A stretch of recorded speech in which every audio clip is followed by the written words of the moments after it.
Hello, welcome back to our channel. तो दोस्तों, आज के इस वीडियो में हम आपको बताने जा रहे हैं कुछ untold mysteries Indus valley civilisation के बारे में। वीडियो को एंड तक जरूर देखना ताकि आप कुछ मिस ना करें। दोस्तों, उससे पहले चैनल को सब्सक्राइब जरूर कर दो और साथ में बेल आइकन को भी दबा दो ताकि इंटरेस्टिंग वीडियो आपको मिलती रहे। Now let's begin.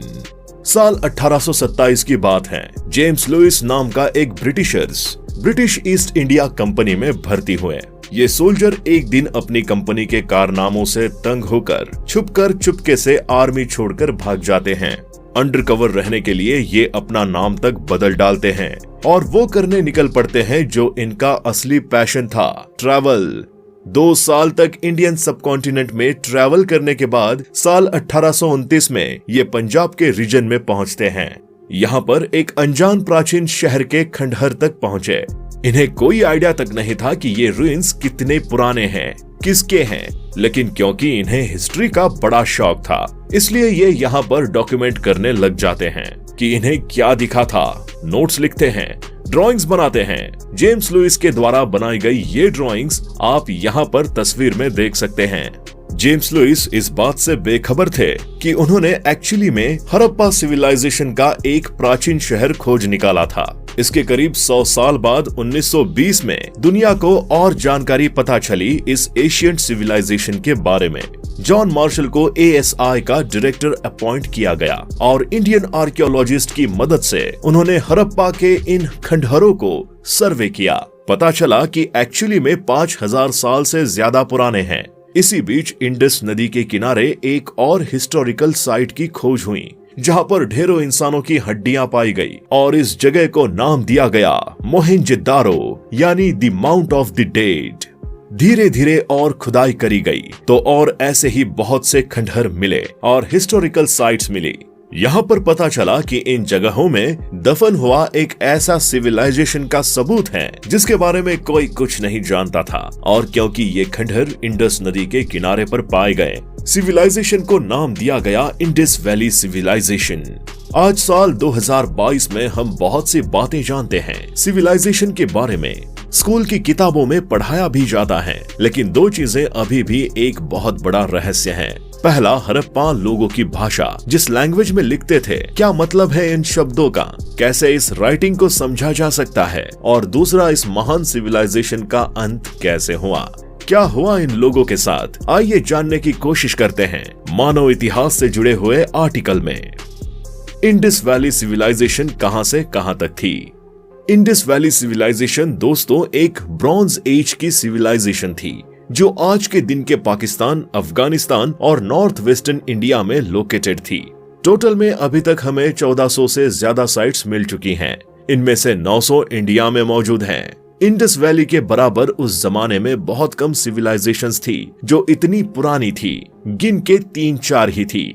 Egyptian, Mesopotamian और चाइनीज। इन चारों में से चाइनीज सबसे रिसेंट थी, तो सबसे पुरानी सिविलाइजेशन में इंडस वैली, इजिप्शियन और मेसोपोटामिया को ही गिना जाता है। कॉमनली माना जाता है कि मेसोपोटामिया ओल्डेस्ट सिविलाइजेशन है इंसानों की, लेकिन साल 2016 में IIT और ASI ने स्टडी करी थी कि आर्कियोलॉजिकल डेटिंग टेक्नोलॉजीज का इस्तेमाल किया था, जिसके बाद उन्होंने कहा कि एक्चुअल में इंडस वैली 8000 साल पुरानी हो सकती है।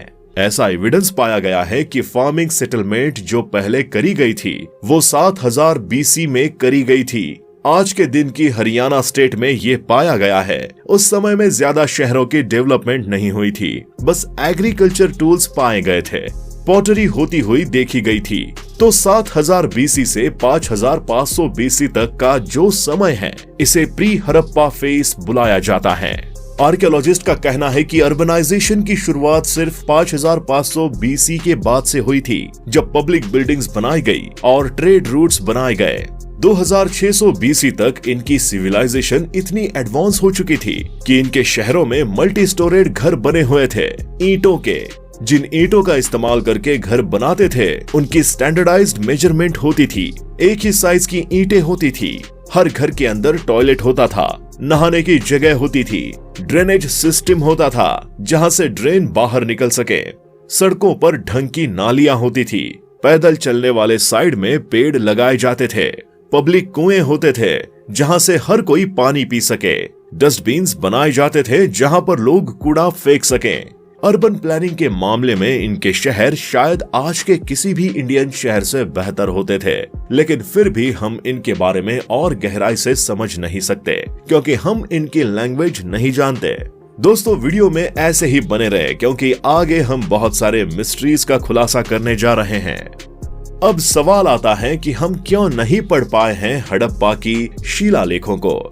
देखिए, ऐसे 4000 से ज्यादा आर्टिफैक्ट्स पाए गए हैं, stone slabs, tablets, copper plates, जिन पे इनकी भाषा लिखी हुई है। कोई हड़प्पा में पाया गया तो कोई मोहेंजोदारो में, तो कोई और हिस्टोरिकल साइट पे। इस पर लिखी गई इंस्क्रिप्शंस को हम इंडस स्क्रिप्ट कहते हैं। 1920 से लेकर आज तक 100 से ज्यादा अटेम्प्ट किए जा चुके हैं इनकी भाषा समझने के। अब क्योंकि इतने सारे अटेम्प्ट्स किए गए हैं इस इंडस स्क्रिप्ट को समझने के और इतने सारे इंस्क्रिप्शंस हमारे पास अवेलेबल हैं, तो कुछ चीजें तो जरूर हैं जो हम श्योर शॉट कह सकते हैं। पहला, जब ये लोग अपनी भाषा को लिखते थे तो ये लेफ्ट टू राइट लिखने की जगह राइट टू लेफ्ट लिखते थे। हम जैसे हिंदी और इंग्लिश लिखते हैं तो लेफ्ट से लिखना शुरू करते हैं, लेकिन अरेबिक जैसी भाषाएं राइट टू लेफ्ट लिखी जाती हैं। ये इंडस स्क्रिप्ट भी राइट टू लेफ्ट लिखी जाती हैं। ये हमें कैसे पता चला? अगर आप इस स्टोन स्लैब की इमेज देखोगे, लेफ्ट में आप सिंबल्स देख रहे हो और थोड़े और क्रैम्प्ड हो गए हैं। ये चीज आपने स्कूल में भी देखी होगी कि जब आप लिखने चलते हो और देखते हो कि पेज में ज्यादा जगह नहीं बची तो छोटा छोटा करके लिखने लग जाते हो, शब्दों को और पिचका पिचका कर लिखने लग जाते हो। यही चीज हमने इस इंस्क्रिप्शन पे देखी। जिसने भी ये इंडस स्क्रिप्ट लिखी थी उनके साथ भी सेम चीज हुई, लेफ्ट साइड पर हुई। तो इसलिए हम कंक्लूड कर सकते हैं कि ये भाषा राइट टू लेफ्ट लिखी जाती है। दूसरा, ये देखा गया कि जहां जहां ये राइटिंग पाई गई है, हमेशा ऊपर कुछ इंडस स्क्रिप्ट में टेक्स्ट लिखा जाता था और लिखने के नीचे कोई एक बड़ा सिंबल बनाया जाता था किसी जानवर का। ये जानवर राइनोस हो सकता था, हाथी हो सकता था, टाइगर हो सकता था, बुल हो सकता था, लेकिन सबसे कॉमनली दिखने वाला जानवर जो इन स्टोन स्लैब्स में पाया गया वो एक्चुअली में एक यूनिकॉर्न जैसा क्रिएचर था जो शायद रियलिटी में एग्जिस्ट भी नहीं करता। लेकिन सवाल यहाँ पर यह है कि क्या रीजन हो सकता है कि इन्होंने कुछ लिखा और उसके नीचे हमेशा एक बड़ा सा जानवर बनाया। तीसरी चीज, हिस्टोरियंस ने क्या किया कि जितने भी साइंस और सिंबल्स इन्हें इंडस स्क्रिप्ट में दिखे उन सबको कलेक्ट कर लिया और टोटल में देखा गया कि 400 साइंस हैं इनकी स्क्रिप्ट में। अब इंग्लिश लैंग्वेज में 26 अल्फाबेट्स होते हैं, लेकिन इनकी इंडस स्क्रिप्ट में 400 से ज्यादा साइंस हैं। कुछ सिंबल्स ये स्टिक फिगर्स जैसे लगते हैं, लेकिन क्योंकि इतने ज्यादा नंबर ऑफ सिंबल्स हैं स्क्रिप्ट में, तो हिस्टोरियंस का कहना है कि ये इंडस स्क्रिप्ट एक्चुअली में एक लोगोसिलेबिक स्क्रिप्ट थी। लोगोसिलेबिक का मतलब है कि यहाँ पर सिंबल्स का इस्तेमाल किया गया है एक शब्द और एक साउंड को एक्सप्रेस करने के लिए। एग्जाम्पल से समझते हैं। जो इजिप्शियन हायरोग्लिप्स हैं, जो इजिप्ट सिंबल्स आपने देखे होंगे, ये इजिप्शियन सिविलाइजेशन के टाइम के हैं। इंटरेस्टिंग बात यह है दोस्तों कि हिस्टोरियंस एक्चुअली में इस भाषा को समझ चुके हैं। तो unlike the Indus script, historians आज के दिन जानते हैं कि इजिप्शियन भाषा में एग्जैक्टली किस सिंबल का क्या मतलब है। और ये भाषा भी कुछ ऐसी ही है कि एक सिंबल जो है वो एक साउंड को रिप्रेजेंट करता है। फॉर एग्जाम्पल, ये जो वल्चर का सिंबल है ये आ साउंड को रिप्रेजेंट करता है। ये जो पैर का सिंबल है ये बी साउंड को रिप्रेजेंट करता है ना? काफी इंटरेस्टिंग चीज। अब बात यह है दोस्तों कि इजिप्ट भाषा हम इसलिए समझ पाए क्योंकि आज से करीब 200 साल पहले आर्कियोलॉजिस्ट ने खुदाई करी और उन्हें एक बड़ा पत्थर मिला, एक ऐसा पत्थर जिस पर इजिप्शियन हायरोग्लिप्स में कुछ लिखा हुआ था और उस पत्थर पर नीचे सेम चीज एशियन ग्रीक भाषा में लिखी हुई थी और ग्रीक हम ऑलरेडी बोलना जानते थे। तो एक तरीके से पत्थर गूगल ट्रांसलेट की तरह हो गया। एक बड़ा प्राचीन गूगल ट्रांसलेट एक भाषा जो हम जानते थे और एक भाषा जो हम नहीं जानते थे वो इसके जरिए सीख पाए। इस पत्थर को वैसे रोजेटा स्टोन करके पुकारा जाता है और बाद में जाकर आर्कियोलॉजिस्ट को ऐसे कई और पत्थर मिले, स्क्रिप्ट्स मिली जहां पर दो भाषाएं एक जगह पर लिख रखी हैं। अब प्रॉब्लम यह है दोस्तों कि इंडस स्क्रिप्ट के लिए ऐसा कोई भी पत्थर या रोसेटा स्टोन नहीं मिला है। तो हमारे पास कोई बेस ही नहीं है किसी और भाषा से कंपेयर करने के लिए जिससे कि हम सीख पाएं। खुद से इमेजिन करना कि इन शब्दों का, इन सिंबल्स का मतलब क्या है। ये बहुत ही मुश्किल काम है। खुद ही सोचकर देखो, अगर आपको मैं कहूँ यहाँ पर चाइनीज लिख दो और आपको कहूँ मान लो चाइनीज का कोई ट्रांसलेशन आपके पास अवेलेबल नहीं है, आप जानते भी नहीं कि चाइनीज जैसी कोई भाषा होती है, और चाइनीज के इस सिंबल्स को आपको ट्रांसलेट करने को कहूँ, क्या आप कर पाएंगे इन्हें ट्रांसलेट? और अब आते हैं हम एक और सबसे बड़ी अनसॉल्व्ड मिस्ट्री पर। इंडस वैली सिविलाइजेशन एक्चुअली में खत्म कैसे हुए?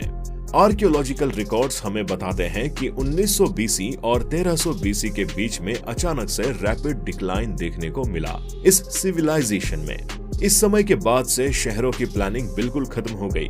सड़कों पर सेवर्स और ड्रेनेज को मेंटेन नहीं किया जा रहा। वो जो ग्रेट बाथ था उसमें कूड़ा भरने लग चुका था। मेसोपोटामिया से ट्रेड लिंक्स टूट चुके थे। 1800 बीसी तक ज्यादातर शहरों को खाली कर दिया गया था। लोग ना तो सेम राइटिंग सिस्टम का इस्तेमाल करते थे, ना ही स्टैंडर्डाइज्ड वेट्स और बिल्डिंग्स रेशियो का। कोई नहीं जानता कि एक्चुअल में यहाँ पर हुआ क्या था। कुछ थ्योरी बताई जाती हैं, लेकिन जैसे कि एक थ्योरी है कि जिस नदी के आधार पर यह सिविलाइजेशन टिकी हुई थी वो सूखने लग गई। कहा जाता है कि ये नदी सरस्वती नदी हो सकती है। इस थ्योरी के अनुसार कई रीजंस हो सकते हैं कि नदी क्यों सूखी। एक टेक्टोनिक प्लेट्स में शिफ्ट आया होगा। टाइम के साथ साथ वैसे ही नदी ने अपना कोर्स बदल लिया होगा, ये भी होता है। अगर ये थ्योरी सच है तो अज्यूम किया जाता है कि इंडस वैली के लोग ईस्ट की तरफ चले गए और गंगा नदी के पास आकर बस गए। दूसरी थ्योरी है डिफोरेस्टेशन की।